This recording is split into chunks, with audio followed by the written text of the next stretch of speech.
हलवारे वाले एयरपोर्ट वास्ते बहुत मेहनत की, असी पैसे दिते, हलवारे वाले एयरपोर्ट चल जूगा है ना, सड़कों, गरीबों के मुफ्त इलाज, एक बच्ची का इलाज कराया, 16 करोड़ रुपये का टीका आता जी। ऐसी बीमारी हो गई किसी झुग्गी झोपड़ी वाली बच्ची सी दिल्ली की, अखबार च कितने पढ़ लिया इन्होंने, तो 16 करोड़ रुपये का टीका, करोड़ों बच्चों चो एक बच्चे को होंदा बस वो बीमारी, पर स्विट्जरलैंड चो टीका बनता है।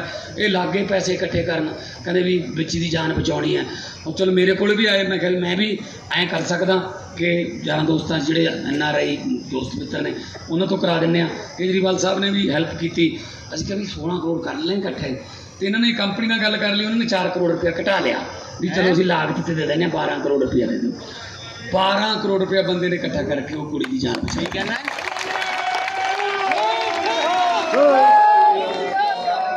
यह जिहा बंदा जिहड़ा एक बच्चे की जान बचाने वास्ते, जिहड़ा कोई हल्के का भी नहीं है जां कोई जानकार भी नहीं, अनजान, तो जिहड़े बंदे च इन्ना दिल च दर्द होवे, वो बंदा कदे जिहड़ा वो भ्रष्टाचारी नहीं हो सकता, वो कदे किसी का माड़ा नहीं सोच सकता, क्योंकि नीतां नूं मुरादां होंदियां, नीतां जिहड़ियां ने जो चंगियां होण तां परमात्मा मुरादां दिंदा है। सो परमात्मा तो डरन वाले बंदे हैं। तो पत्रकार कहते आप इतनी ऊंचाई पर पहुंच गए हैं। मैं कहा अच्छा जी फिर की करिए हम। कहते आपको डर नहीं लगता? मैंने कहा किस बात से? कहते कहीं नीचे आ गए तो। मैं कहा 40-40 फुट डूंगे बोर के टोए जो निकल के आए जी, उदों थले तो पानी है जी, हुण कित्थे जाइए उदों थले। हुण ना सानू गहराइयां तो डर लगता है, ना सानू ऊंचाइयां तो डर लगता है। डर लगता तो नीली छतरी वाले परमात्मा तो डर लगता है। बस वो समत बख्शे, बल बख्शे, आ जिहड़ा जिम्मेवारी वाला बोझ दे रखा इनू निभाउण दे काबल बना दे। असीं तुहाडे हक च खड़ांगे, असीं तुहाडे नाल खड़े हाँ और खड़े रहांगे। दोने हाथ ऊपर चक के दो नारे ला दो, इनकलाब इनकलाब बोले सोनिहाल। बहुत बहुत धन्यवाद। जिउंदे वसदे रहो, जिंदाबाद रहो, आबाद रहो। मैं सारे बेनती करता प्लीज सिर्फ 15 मिनट बैठे रहो, कोई उठे ना, हाथ जोड़ के बेनती है। Thank you sir. Waheguru ji का खालसा, वाहेगुरु जी की फतेह। मुझे लगता है सारी बातें मान साहब ने आपके साथ कर दी। मैं बस 2-3 बातें कहना चाहता हूँ। हमारे भाई गोगी जी, उनका एक एक्सीडेंट में निधन हो गया। आप लोगों ने बड़ा विश्वास करके, प्यार देके पिछली बार उनको अपना MLA बनाया था। सबसे पहले तो मैं वाहेगुरु जी से, रब से प्रार्थना करता हूँ कि उनकी आत्मा को शांति दे, अपने चरणों में उनको स्थान दे। अब 19 तारीख को चुनाव है। 19 तारीख को किसे वोट डालना है? पंजाब में आम आदमी पार्टी की सरकार है। अगर आपने आम आदमी पार्टी के MLA बनाया तो वही काम करेगा। दूसरी पार्टी वाले को वोट दे दिया तो वो तो केवल लड़ाई करेगा। मैं आपको एक उदाहरण देता हूं। एक आदमी मेरे पास आया, मैंने उससे पूछा किसको वोट दोगे? बोला आशु को। मैंने पूछा क्यों? बोला जी मैं कांग्रेस का हूं, हमारा परिवार कांग्रेस का है, इसलिए आशु को वोट दूंगा। मैंने उससे पूछा मान लो आपके घर के सामने सड़क खराब हो गई, आपके इलाके का पार्क खराब है, आपकी स्ट्रीट लाइट नहीं आ रही, आपके इलाके में कोई भी समस्या हो जाए, आपके परिवार में समस्या हो जाए, कोई बीमार हो जाए, क्या आशु आपका काम करा पाएगा? वो सोचने लग गया। मैंने उससे कहा कि आशु तुम्हारा काम नहीं करा सकता, क्योंकि सरकार भगवंत मान की है। फंड अगर देने हैं तो भगवंत मान फंड देंगे। पावर सारी आम आदमी पार्टी की है। आशु के पास ना फंड है, ना आशु के पास पावर है। आपके इलाके में सड़क ठीक करानी है तो फंड चाहिए, स्ट्रीट लाइट लगवानी है तो फंड चाहिए, सीवर लगवाना है, ड्रेनेज सिस्टम निकासी, मुझे पता चला यहाँ पे पानी की निकासी की बड़ी समस्या है और वो गंदा पानी सही पानी के साथ मिलके आता है और पीने के पानी की समस्या होती है। लेकिन इसके लिए तो फंड चाहिए कराने के लिए। फंड कहां से आएंगे? आशु तो विपक्ष का MLA होगा, उसको तो फंड मिलेंगे नहीं। इसीलिए संजीव अरोड़ा जी को वोट दे देना, आम आदमी पार्टी वाले को वोट दे देना। आपको फंड की चिंता करने की जरूरत नहीं है। मान साहब सारे फंड देंगे, एक एक पैसा देंगे आपकी सारी समस्याओं के लिए। तो आम आदमी पार्टी की सरकार है, आम आदमी पार्टी वाले को वोट देना, आपके सारे काम होंगे। दूसरी बात, अभी 2 महीने पहले मार्च के महीने में मैं और मान साहब हेबोवाल आए थे। वहां पे हम लोगों ने जनता से बात करी। वहां पे पता चला कि रजिस्ट्री की बड़ी समस्या है, लोगों की रजिस्ट्री नहीं हो रही, लोगों को मालिकाना हक नहीं मिल रहा, 75 साल से नहीं मिल रहा। उसी टाइम मैंने और मान साहब ने संजीव अरोड़ा की ड्यूटी लगाई। हमने कहा कि यहां पे आप काम करो और लोगों को उनका मालिकाना हक दिलवाओ, उनकी रजिस्ट्री करवाओ। भाई साहब अभी तो चुनाव हुए नहीं है, अभी तो एमएलए बना नहीं है। इसने 90% लोगों की रजिस्ट्री करा दी, जो बच गए उनकी भी रजिस्ट्री हो जाएगी। 2 महीने पहले हमने ऐलान करा था कि लुधियाना वेस्ट से संजीव अरोड़ा चुनाव लड़ेंगे। तब से ये चुनाव का प्रचार नहीं कर रहे। मैं इनको 10 बार बोलता हूं जाके चुनाव का प्रचार करो, वो ये काम करने में लगे हुए हैं।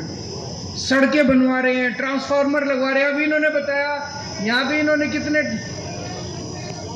14 ट्रांसफार्मर लगवा दिए ताकि आपकी बिजली के पावर कट ना लगे। अभी तो बने नहीं है। और जो अभी मान साहब ने स्टोरी बताई, मैं थोड़ी सी खुल के बताना चाहता हूं। दिल्ली का एक बहुत गरीब परिवार है, एक क्लर्क है, उसकी 7-8 हजार रुपए महीने की तनख्वाह है। भगवान ने बड़ी मुश्किल से, बड़ी मिन्नतों के बाद उसको एक बच्चा दिया। उसके घर में एक बच्चा पैदा हुआ, एक बेटा। लेकिन भगवान ने कुदरत है, उस बच्चे को एक ऐसी बीमारी दे दी जो कि करोड़ों करोड़ों में एक आदमी को बीमारी आती है। और उस बीमारी का इलाज था 16 करोड़ रुपए का इंजेक्शन लगना था उसको, तभी उस बच्चे की जान बच सकती थी। 1 महीने का बच्चा था। डॉक्टरों ने कहा कि अगर इसको तुरंत इंजेक्शन नहीं मिला तो 4 महीने के बाद इसकी डेथ हो जाएगी, इसकी मौत हो जाएगी। संजीव अरोड़ा जी उस बच्चे को नहीं जानते थे। इन्होंने अखबार में पढ़ा और बाई चांस उनका परिवार इनसे मिलने आ गया। संजीव अरोड़ा जी, इनके घर में बहुत गरीब लोग जाते हैं मदद मांगने। किसी के बच्चे का एडमिशन नहीं हुआ, किसी को किताबों की जरूरत है, किसी को अस्पताल में इलाज की जरूरत है, सबकी मदद करते हैं ये। जो इनके घर में गरीब आ जाए वो खाली हाथ नहीं जाता इनके घर से। तो उस आदमी को भी पता चला कि एक ऐसा आदमी है। इनकी बहुत सारी चैरिटेबल संस्थाएं हैं। वो आदमी इनके पास आया, बोला जी मेरे बच्चे को ये बीमारी है, 16 करोड़ का इंजेक्शन चाहिए। मैं आपसे पूछना चाहता हूं, मैं सोच रहा था अगर हमारे में से किसी घर में ऐसा बच्चा पैदा हो जाता, हम क्या करते? ऊपर वाले की कुदरत की कृपा, कुदरत का खेल समझ के भगवान के हाथ छोड़ देते। हम तो सोच भी नहीं सकते थे कि 16 करोड़ रुपए कहां से आएंगे बच्चे के इलाज के लिए। एक अनजान आदमी इनके घर आता है, इनसे मदद मांगता है और ये 16 करोड़ रुपए इकट्ठे करने के लिए घर से निकल पड़ते हैं। दर दर के पास गए, मान साहब के पास गए, मेरे पास आए, बॉलीवुड में गए, हीरो हीरोइनों से मिले, सिंगरों से मिले, बड़े बड़े लोगों से मिल मिला के मेरे पास जब आए, मैंने जो मैं कर सकता था अपनी जान पहचान के लोगों से मैंने किया। लेकिन मेरे को उम्मीद नहीं थी कि 16 करोड़ रुपए इकट्ठे होंगे। भाई साहब, इस आदमी ने 16 करोड़ रुपए इकट्ठे करके उस बच्चे की जान बचाई है।